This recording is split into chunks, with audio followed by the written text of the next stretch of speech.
Muy buenos días, un saludo respetuoso para doña Alicia en Santo Domingo, para usted, doctora Sandriti, para Pablito en Quito, para Fernando y el personal de apoyo de este sistema informativo. Un saludo respetuoso, cordial, como corresponde pues a la distinguida audiencia.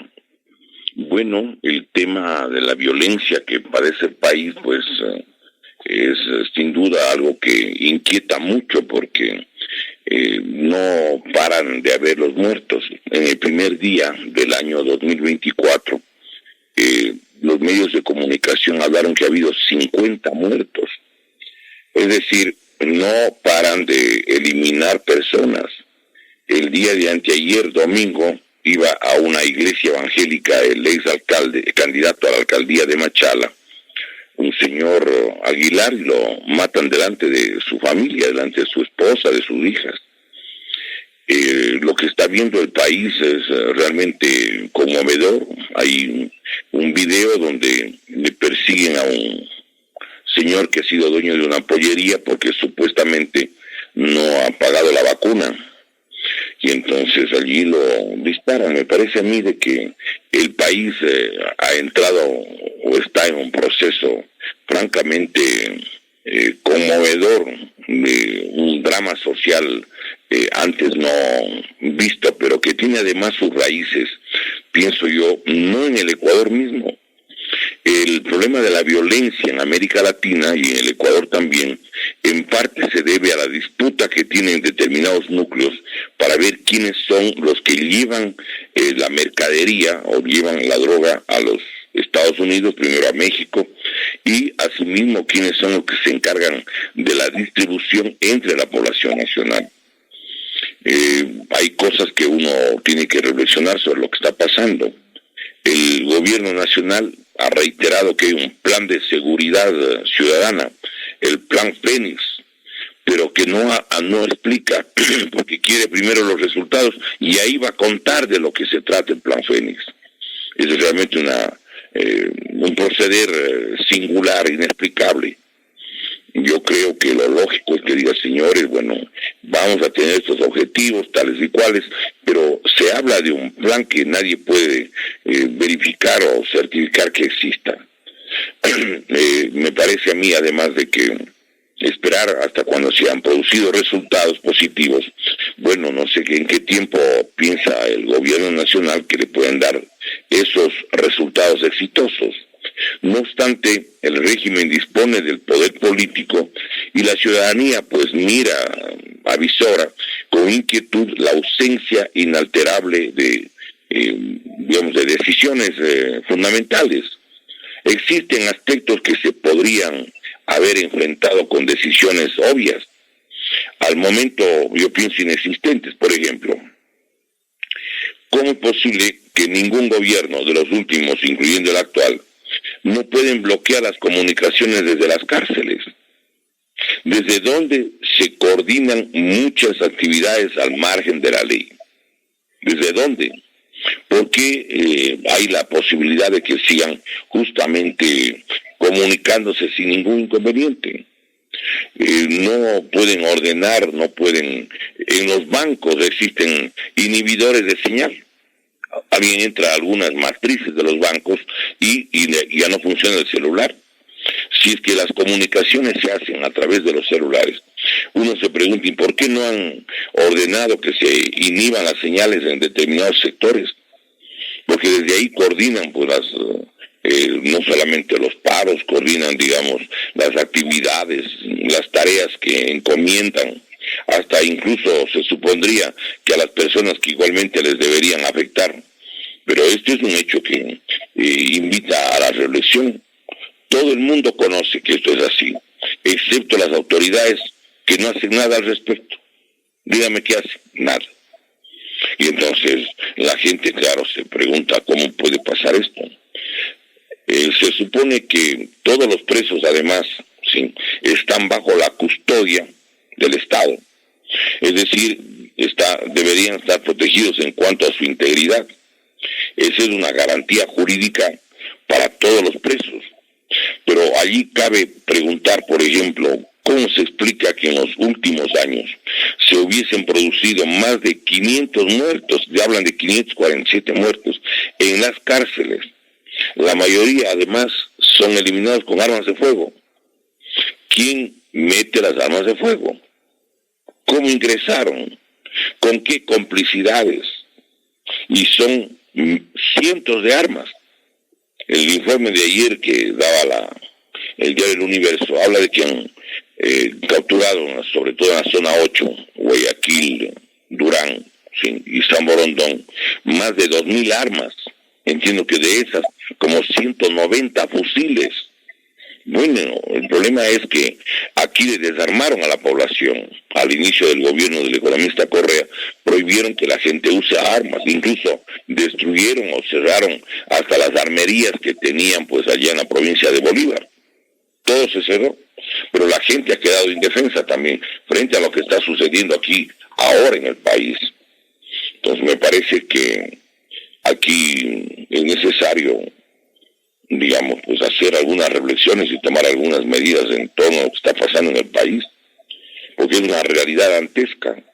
Los ciudadanos lamentamos que durante años y durante varios gobiernos no se hubiesen instalado simples escáneres para detectar los metales y evitar el ingreso de armas y miles de proyectiles por pasividad o complicidad de los gobiernos y además por las autoridades nominadas por ellos.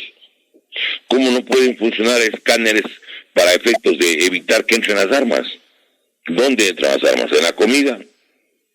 Bueno, puede hacerse otro concurso para renovar digamos, a quien está entregando esos, digamos, los alimentos y están allí metiendo el contrabando de armas. ¿Cómo es que entran las armas? ¿O quiénes son los que están en las puertas y que permiten todo este tipo de cosas? O sea, se supone que todo preso, absolutamente todo preso, debe estar protegido en cuanto a su integridad. Ningún preso tiene que estar con la inquietud de que hay otros presos que están con las armas y que pueden eliminarlos. Se supone que es un sitio que debe tener la protección del Estado y debe haber la garantía de que ningún preso sea lastimado. ¿Por qué permiten? ¿Quiénes permiten y dónde están aquellas personas que consienten el ingreso de las armas? Claro, ¿cree alguien que esto puede ser una simple casualidad? Será por todo ello que, entre otros motivos, como aprobar las leyes para las privatizaciones y el despojo del patrimonio nacional, también se aseguran mandatarios y mayorías legislativas que se inscriben en estas políticas. Y además son proclamados. Nunca se puede comprobar en el país que elijan. No dejan abrir las urnas, dicen ya, ese es el resultado, se acabó, y tienen ustedes que aceptar. Los asambleístas son fulano, sutano y mengano, y el presidente o el finalista es fulano y sutano, se acabó. Tiene que la gente agacharse y, bueno, decir así ha de ser, pero nadie comprueba, no permiten abrir las urnas. Recuerden que antes se contabilizaban las papeletas e inmediatamente se daban los resultados, ahora no. Ahora, yo creo que nada funcionará en forma adecuada y todos los esfuerzos fracasarían si no existe además personal eficaz, claro, información, además con valores comprometidos de verdad con las aspiraciones ciudadanas. La ciudadanía quiere paz, no quiere la violencia, peor en las condiciones que se están dando, y sobre todo autoridades al máximo nivel, sin influencias de los llamados grupos de crimen organizado. ¿Quién nombra a los ministros de gobierno? ¿Quién nombra a los directores de cárceles? Aquí en el país pasan cosas tremendas y nunca se sabe nada. Estaban presos, recordemos, como 7 personas vinculadas al caso de la muerte de Fernando Villavicencio. Estaban en 2 provincias distintas, en Guayas y Pichincha, y simultáneamente les matan en Guayaquil y en Quito, 6 en Guayaquil y 1 en Quito. Les están matando y les están silenciando. Entonces uno se pregunta, bueno, ¿y quién es la autoridad nominadora? El gobierno. ¿Quién es el encargado de las cárceles a través de las autoridades en la jerarquía de funcionarios? Es el ministro. ¿Quién ejerce el control a nivel de los centros penitenciarios? ¿Quién tenía las llaves donde estaban detenidos, por ejemplo, los involucrados en la muerte de Fernando Villavicencio? Los matan. ¿Quiénes son los responsables? ¿Quiénes ingresaron? ¿En las cárceles existen o no videos? ¿Quién tiene? ¿Qué pasó? Además, yo creo que otro hecho importante. Recordemos que la Administración de Justicia en el Ecuador fue asaltada, es el término, asaltada, tomada por asalto, el 7 de mayo del 2011, con un proceso electoral fraudulento, con un padrón electorado, inflado en más de 1.229.330 personas fantasmas, electores inexistentes. Y luego que se tomaron la Administración de Justicia, tenemos los jueces que ahora todo el mundo está mirando, que además han sabido cobrar por las sentencias para que le suelten al señor Blas, para esto, para lo otro, para las decisiones son compradas. Me parece un hecho positivo que la ciudadanía haya conocido, por ejemplo, lo que aparece en los diálogos del señor Norero. Me parece que ahí se ve como el juez Curipayo, como el juez fulano, como el juez sutano, todos ellos, y cuánto han cobrado por cada sentencia. En el Ecuador no hay justicia, por favor. En un informe de la Comisión de Fiscalización de la Asamblea Nacional, que la presidía Fernando Villavicencio, se pidió la información, y yo tuve ocasión de leer el informe que tenían ellos. De la información que solicitan en esa comisión de fiscalización el año pasado, un poco más, se establece que hay 2.033 jueces que fueron puestos por correísmo. Cuando estaba de presidente el Consejo de la Judicatura, el ingeniero electrónico, no un abogado, el ingeniero electrónico Pablo Rodríguez Molina, y luego el doctor Gustavo Jacques Roin.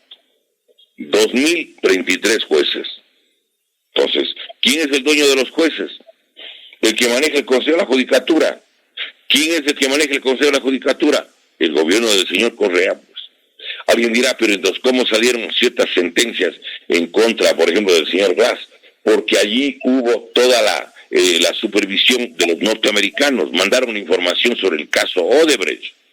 Y la información que llegó de Brasil, recordemos que no la quiso recibir el fiscal Galo Chiriboga, diciendo que está en portugués, mandó devolviendo. Por favor, ¿quiénes manejan la justicia en el país? Pues la gente del correísmo. Pues hubo la consulta del 7 de mayo del año 2011 y se publicó en el diario Expreso de Guayaquil del jueves 15 de septiembre del 2011, en la página segunda, justamente el número de votantes fantasmas.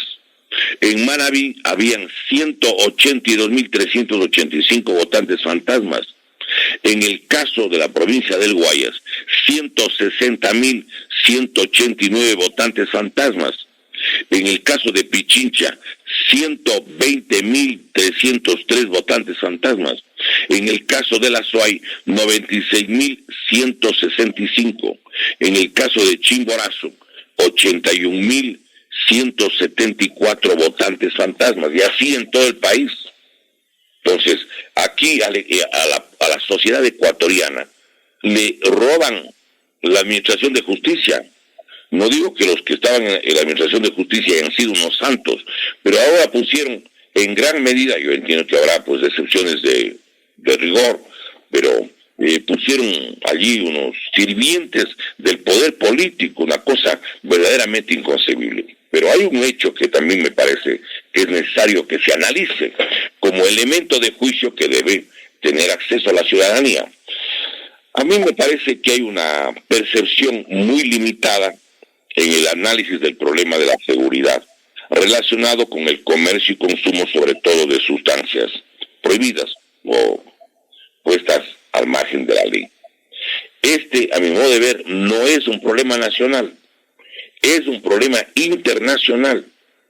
Las organizaciones del crimen organizado, como llaman, son de carácter mundial y no se debilitarán mientras no se enfrenten, entre otros aspectos, elementos fundamentales como los siguientes. Primero, la demanda del consumo en los países desarrollados.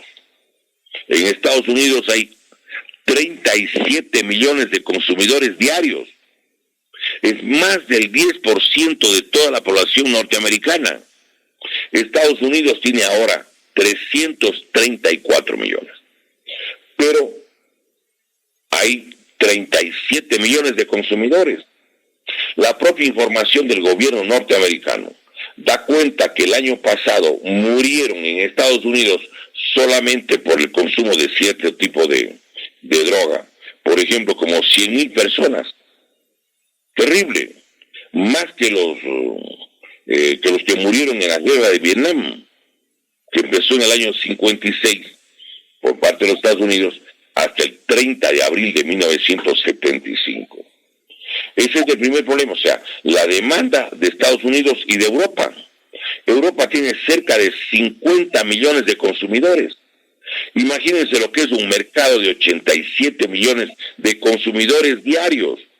Y el segundo aspecto, que obviamente va más allá de las fronteras nacionales, es el enorme flujo de ganancias para la banca mundial, sobre todo para la banca norteamericana y la banca europea, claro, porque la plata no llevan pues en maletines, no llevan en chimbuzos, ¿sí? Eso se hace a través del sistema financiero, pues. Yo quiero que recordemos, ¿sí?, cómo las cifras son demoledoras. En Estados Unidos, el propio gobierno admite que el número de consumidores cotidianos está en más de 37 millones. Y lo de Europa, que la Unión Europea tiene también sus datos, habla de cerca de 50 millones. Un mercado inmenso y creciente que fomenta una producción imparable. Mientras haya la demanda, habrá producción, pues. Y esto además, por recordar, tiene pues sus visos de una enorme rentabilidad, por eso tienen dinero, pueden pagar, son personas que cobran una mensualidad, todas quienes están incursos en ciertas actividades que atemorizan a la ciudadanía.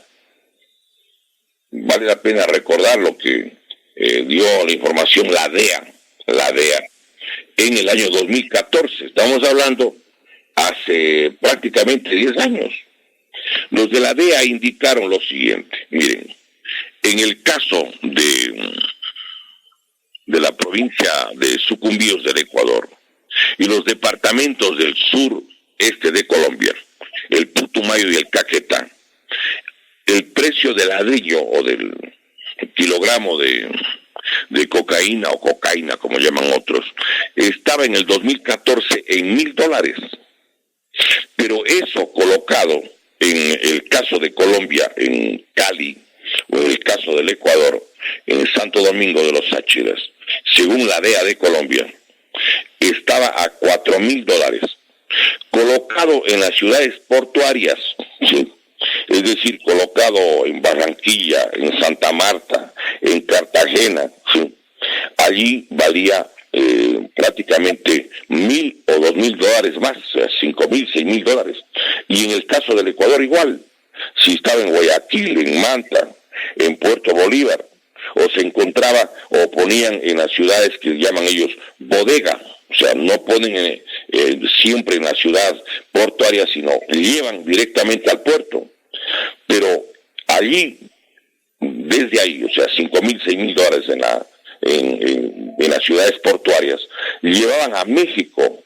En México valía $25,000, de lo que valía 1,000 en el Putumayo, el Caquetá o Sucumbíos. 25,000. Y pasar a los Estados Unidos podía significar tranquilamente $100,000. Y colocado en Europa, sí. Por ejemplo, en el caso de los países de Holanda, de Bélgica, de Suiza, de Finlandia, de Noruega, de Suecia, podía valer hasta $180,000. Ese es el dato que dio la DEA de Colombia, la oficina de Colombia, cuando establecía el hecho del que estaban reclutando de manera creciente a personas para que se dediquen a estas actividades. Y hay 2 estudios que hicieron universidades norteamericanas con la documentación del propio Congreso de los Estados Unidos. la Universidad de Columbia del estado de Nueva York, un equipo multidisciplinario que lo coordinaba el señor, un investigador importante de origen griego que se llama James Tetras. Y otra investigación hizo el Instituto Tecnológico de Massachusetts, que ubicado en Boston, lo coordinaba un intelectual muy reconocido en Estados Unidos, el señor Abraham Noam Chomsky. Ya, entonces, ellos investigaron sobre cuánto significa el negocio de la droga en la banca norteamericana y establecieron este estudio desde hace unos 20 años, del año 2001 al 2003 empezó la investigación, y resulta que ellos reconocen que llegaba al $1 billón, $1.000 millones, tranquilamente eso era lo que ingresaba a la banca norteamericana, y debe ser una cantidad igual a la banca europea. Entonces, hay que establecer, ¿sí?, que estos poderosos círculos financieros, vinculados con un poder político cómplice y omnímodo, nunca van a permitir ellos, no van a querer jamás que estos beneficios fabulosos, estos ríos de dinero, ¿sí?, digamos, aunque mueran cientos de miles de personas, a ellos no les importa, ellos quieren la ganancia, quieren la plata. Además, no es ninguna casualidad que gran parte de las armas que se utilizan en América Latina y que se distribuyen desde México son de origen norteamericano, pues. Eso lo reconocen las policías de varios países. Yo creo que además, este es un problema, como digo, que no nace en el Ecuador, no sé si pueda ser solucionado a nivel del Ecuador, pero creo que es necesario hacer pues también algunas observaciones y meditaciones. América Latina, sí, debe tener una propuesta conjunta que sea factible, coordinada, para evitar seguir colocando en forma permanente innumerables muertos en sus ciudades y campos. América Latina se llena de muertos por las disputas, incluso entre distintos grupos, para ver quién controla el abastecimiento de estos productos al sistema mundial de consumo. Y claro, aquí hay que establecer, por ejemplo, que como en los Estados Unidos, por ejemplo, pudieron vencer a la mafia norteamericana de la década del 30 del siglo anterior. Recuerden ustedes que hacia 1920 el Congreso de los Estados Unidos hizo una reforma a la Constitución y estableció que se prohibía la producción, la comercialización, la distribución y el consumo del alcohol y del tabaco. Como la gente ya estaba acostumbrada a beber y a tomar y a fumar, entonces se formaron grupos, bandas, núcleos para ellos abastecer de lo que estaba prohibido. Eran los grupos de los gángsteres, como por ejemplo había un grupo que se llamaba La Mano Negra, que lo formó Lucky Luciani, un italiano, y luego se quedó al mando de este grupo Alfonso Capone, o Al Capone, que a lo mejor habrán visto las películas. Estos señores tenían cantidades de dinero, pero fabulosas, y metían el alcohol y el tabaco desde Cuba, porque está a 90 millas La Habana respecto a la Florida, o por digamos, a la ciudad de Miami con La Habana, 90 millas, estamos hablando de unos 170 kilómetros, y también metían esto a través de los lagos del Canadá, desde Ontario y otras partes de Canadá, metían a los Estados Unidos y se hacían fortunas colosales. Una de las familias que hizo mucho dinero, y esto es conocido a nivel mundial, fue la familia Kennedy, pero otras familias igual. Lo que sucedió ahí en Estados Unidos es que con el dinero que tenían las mafias, compraban jueces, periodistas, miembros de los aparatos de seguridad y de investigación de los Estados Unidos. Y los propios sectores norteamericanos dijeron, con el dinero que tienen van a acabar apoderándose de todo. Y entonces, en el propio Congreso de los Estados Unidos, hacia 1930-31, tramitaron la derogación de la ley o la reforma constitucional que prohibía la producción y el consumo del alcohol. Bueno, allí se acabó, ahí se concluyó el negocio fabuloso. El que quería beber 10 litros o 100 litros o 1000 litros o un tanque de 55 galones al día, si podía, pues que lo haga. Todo el mundo puede comprar el tabaco ahora y puede comprar el alcohol. Puede comprar vodka, whisky, ron, anisado, cualquier bebida. ¿Cómo pudieron vencer en los Estados Unidos? Con la legalización, que era la única manera de poder parar este negocio tremendo. En el Ecuador y en América Latina van a tener los gobiernos que analizar las cosas. Abrir el debate, no digo que esto hay que hacer, digo que hay que abrir el debate. Hay personalidades en el Ecuador que han hecho relación a la posibilidad de que la única manera que tiene América Latina de enfrentar y de superar es a través de la legalización, como pasó con los grupos de gángsteros en los Estados Unidos. El propio ingeniero Febres Cordero, Monseñor Luna Tovar, ellos decían, no creo que haya otra solución que legalizar, que se acabe las políticas de prohibición y de esa manera se pueda prácticamente sedar lo que significan las llaves del dinero para este tipo de organizaciones. Entonces miren ustedes, en Estados Unidos los gángsteres devoraron el sistema judicial, la prensa, los aparatos de seguridad, se engullían a todo el sistema político y democrático de Norteamérica y no encontraron otra salida para vencerla.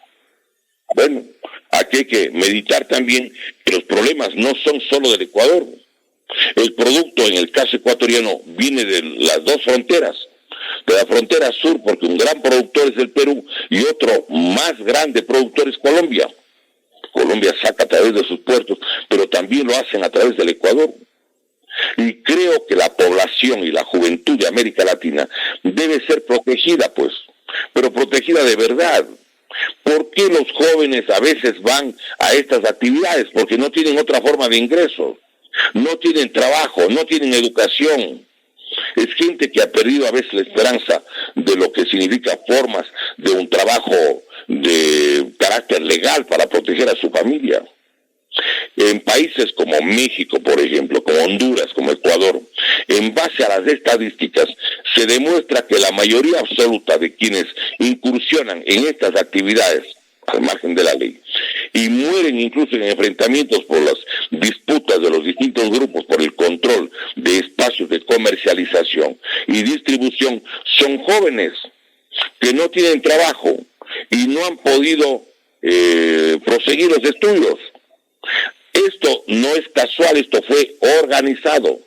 Recuerden ustedes cómo en el Ecuador hubo 1.350.000 jóvenes que no podían entrar a las universidades por los exámenes tramposos y pícaros.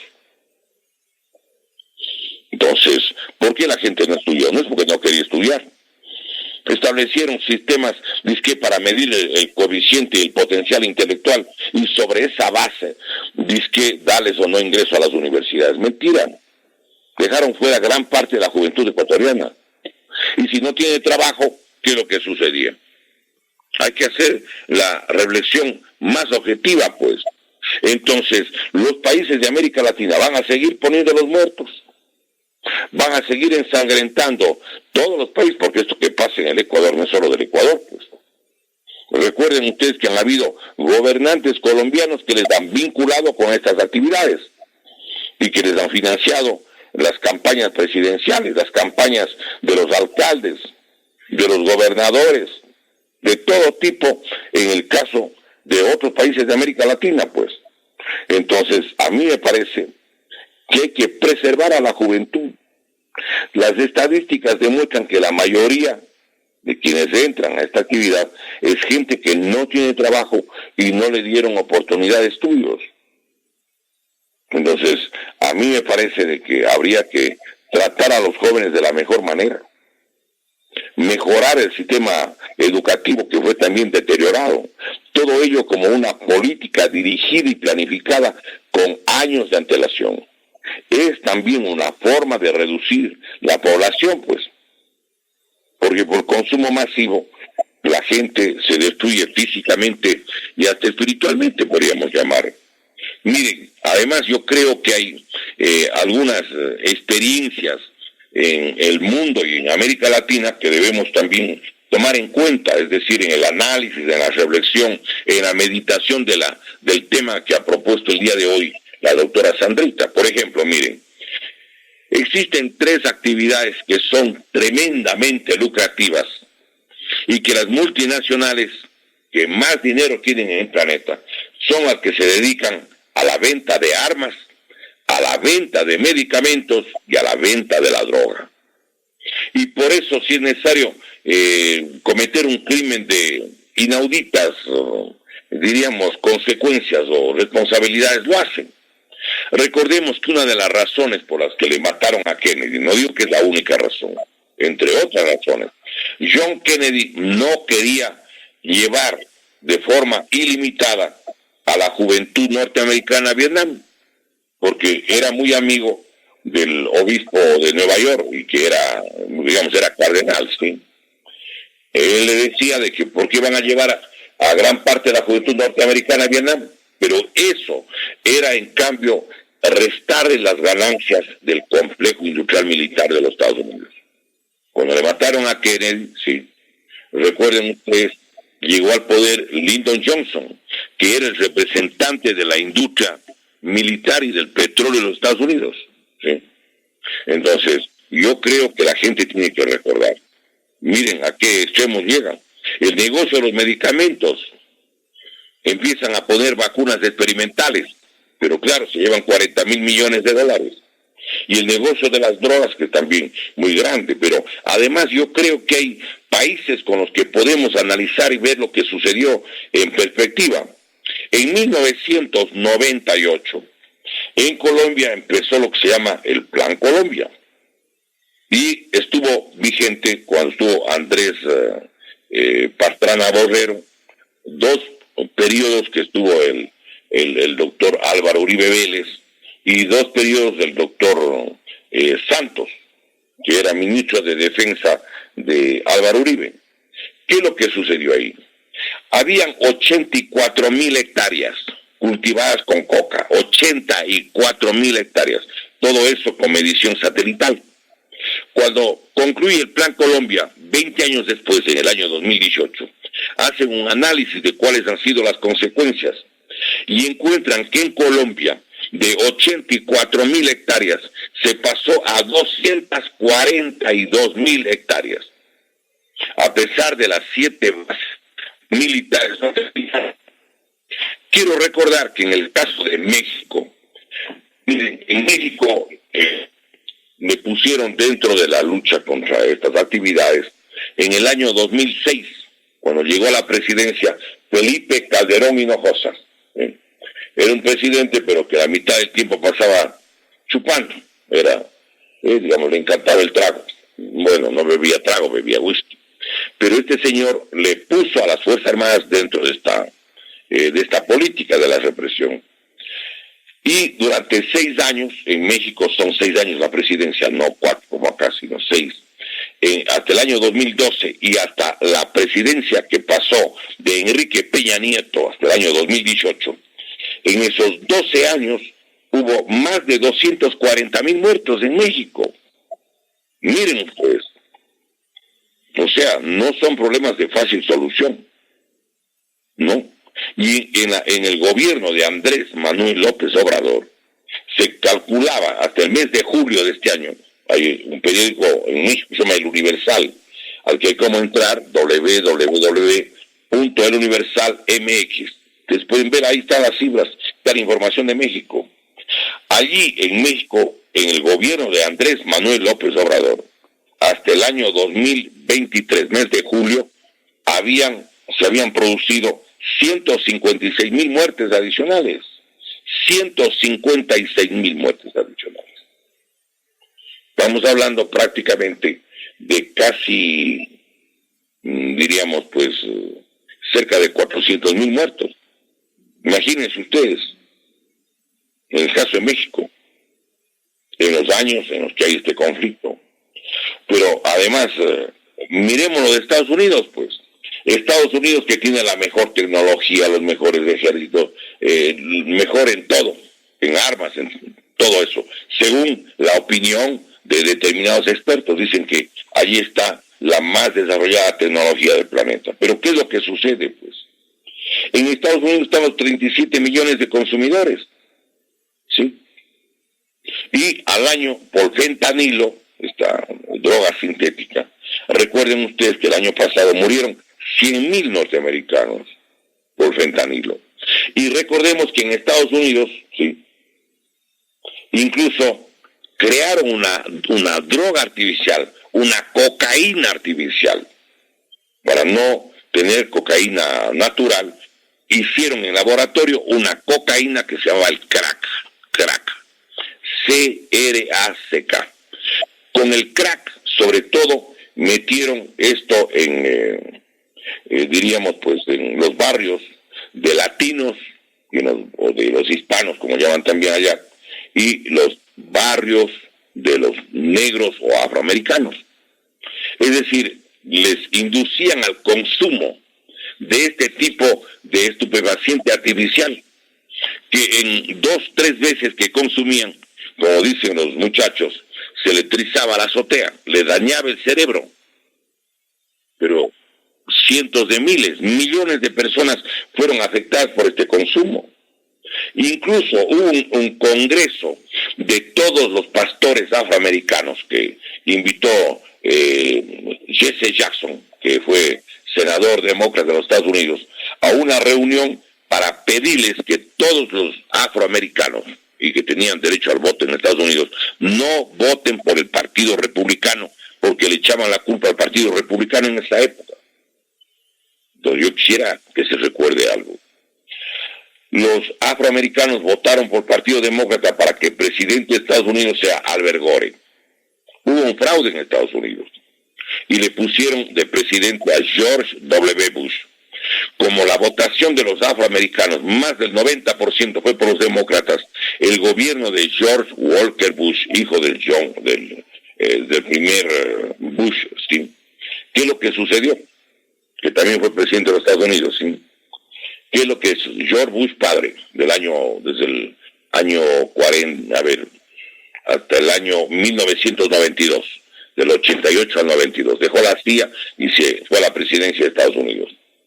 En Estados Unidos, quiero recordar, no es nuevo el hecho de que incluso en la década del 60, como la juventud estaba en contra de la guerra de Vietnam, para evitar que la juventud se movilice tan masivamente, incluso dieron o distribuían justamente una droga que se llamaba el LSD, y que les daban a la juventud, es que con el lema, haz el amor, no la guerra, ¿sí? Con el LSD se comieron prácticamente una generación de los Estados Unidos, pero a ellos no les importa. A los sectores políticos, no digo que el pueblo norteamericano no sea un pueblo inmensamente solidario, consciente, y además el papel de las iglesias cristianas, incluso la iglesia católica, ¿sí?, todas ellas, y las iglesias evangélicas, preocupados con lo que estaban haciendo con el pueblo de los Estados Unidos. Y claro, vean ustedes lo que hicieron con el movimiento hippie, ¿sí? Se dedicaron a la droga muchos de esos muchachos. Y claro, habían incluso ejemplos de artistas que se pegaban a la marihuana y se pegaban esto y lo otro. Hay gente que sostiene incluso que la creación de los Beatles era parte de todo este complejo. Unos símbolos como artistas, como figuras de la farándula, pero que ellos también se metían pues la droga. Y claro, toda la gente que les seguía un poco continuaba con ese ejemplo. Pues a mí me parece que hay que meditar cómo es que las armas que utilizan en los países de América Latina y que llegan desde México, la mayoría son también armas norteamericanas.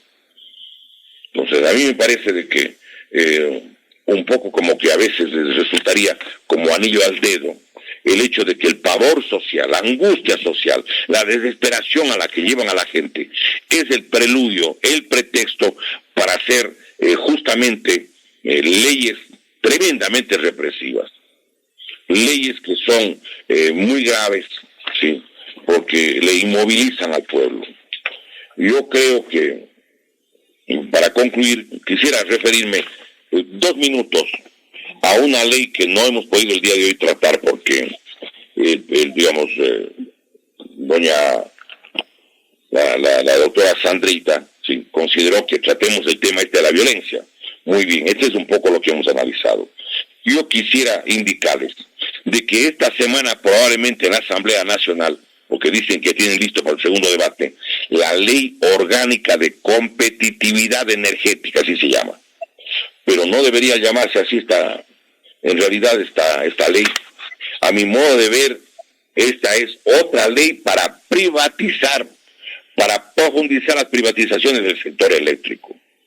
Yo quiero que recordemos que hace años, en el año 2015, y se publicó en el registro oficial 418 del 16 de enero del 2015, se publicó la Ley Orgánica del Servicio Público de Energía Eléctrica.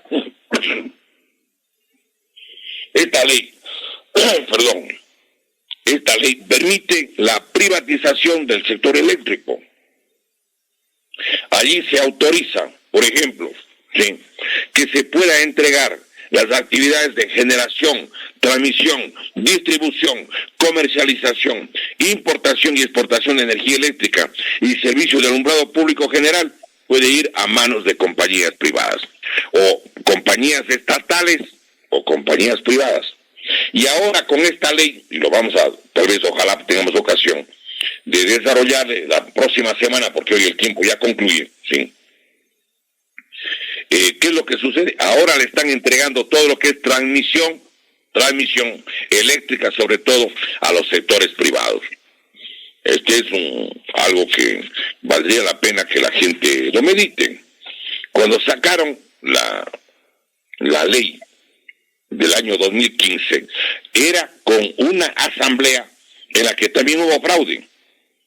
Las elecciones del 2013, para los legisladores que estuvieron del 2013 al 2017, para hacer estas leyes privatizadoras, tuvieron 1.139.363 votantes fantasmas o inexistentes, ¿sí?, equivalentes a más del 11% del total de los electores del Ecuador. Y claro, mientras el Instituto Nacional de Estadísticas y Censos, el INEC, estableció que en el Ecuador habían para entonces, para el 2013, 10.254.794 personas mayores de 16 años, el Consejo Nacional Electoral dijo no son 10.254.000, son 11.398.688 votantes. Y claro, con esas mayorías hicieron otro fraude. Y claro, por ejemplo, en Guayas asomaron 157.321 votantes adicionales, inexistentes, incluso difuntos.